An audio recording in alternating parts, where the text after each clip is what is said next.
Hello, everyone, to New Some. Thank you for joining in.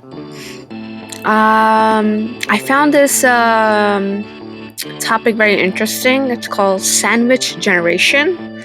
I'm not sure if you guys have heard of that term, but I'm sure you've heard cases as such between parents and children. So I'm gonna, give you a few examples how parents and children are dealing with such situations. So there's this woman, Deanna Bautti, who's 37 years old, and she has a sick father, a young child, and a small business in Pennsylvania. Now, she brings along her toddler, who's Roman, and she visits her dad 2 times daily around her son's naps and meal times. She works around that schedule with her son.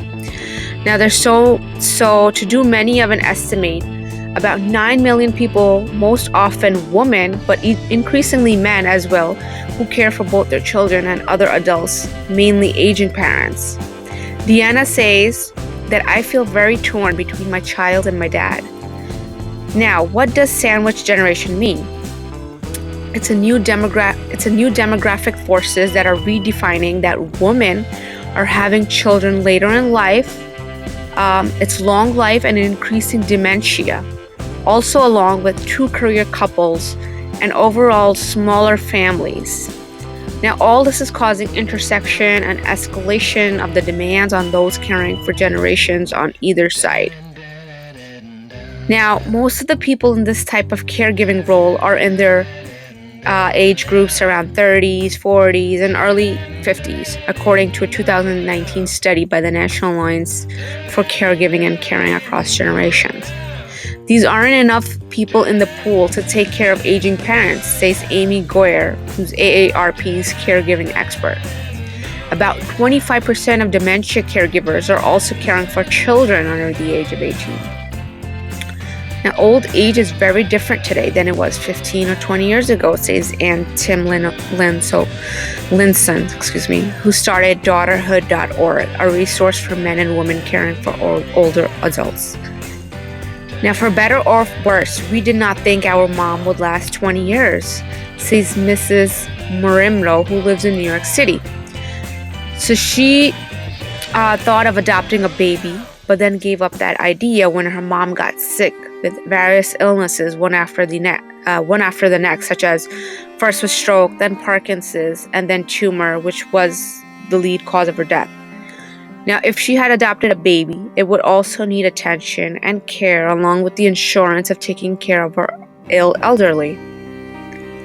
Many sandwich caregivers are at pivotal points in their careers and they're just torn between work and caregiving responsibilities. She is, the mother of 2 children, ages 7 and 15, and the daughter of a 76-year-old mother with Alzheimer's and an 86-year-old father with a heart and lung condition. Now, a third of these sandwich caregivers live in the same home as their parents, and they need backup during the day while they're at work. So, another example I have here is Stephen Calvi, a 54-year-old software engineer whose mother has vascular dementia, and she goes to Elizabeth Seton Center 5 days a week, which a van picks her up from 7 a.m. and brings her back at 5 p.m. Now, Mr. Calvi was able to adjust his work schedule, going in later and working later at Pittsburgh healthcare provider UMPC so he could get his mother onto the van in the morning. Now, Mrs. Calvi or her son is usually home when the van returns back in the afternoon at home, when Miss Calvi still worries about getting stuck in traffic or getting hung up at work. Then what would happen? Now, for a single mother, these demands can get even harder. And here's an example. Miss Fletcher, who's 38 years old, divorced with 2 kids and living in Champaign, Illinois, working a 1 full-time job and a 2 part-time. So she has 3 jobs.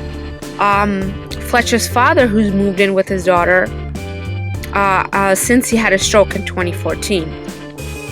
Now, her schedule would be like, on weekdays, she would wake up at 6:30, get the kids fed, and on the bus by 7:45 to school. Her dad would settle and herself to work as a dispatcher for the fire department by 8 a.m.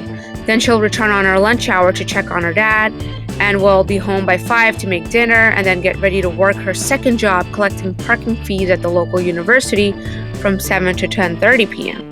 And now on weekends, she would work that overnight shift from 11 to 7 a.m. as the police dispatcher. So instead of playing sports or any other kind of extracurricular activities, her kids have to pitch in and watch her father when she would be away, making Miss Fletcher feel guilty and helpless for the kids. But then her dad did later died in 2016. So these are a lot of different examples that, parents and their children are facing through and how they're affecting their younger children. So strategies for those faced with caring for children and older family members is be flexible when circumstance changes.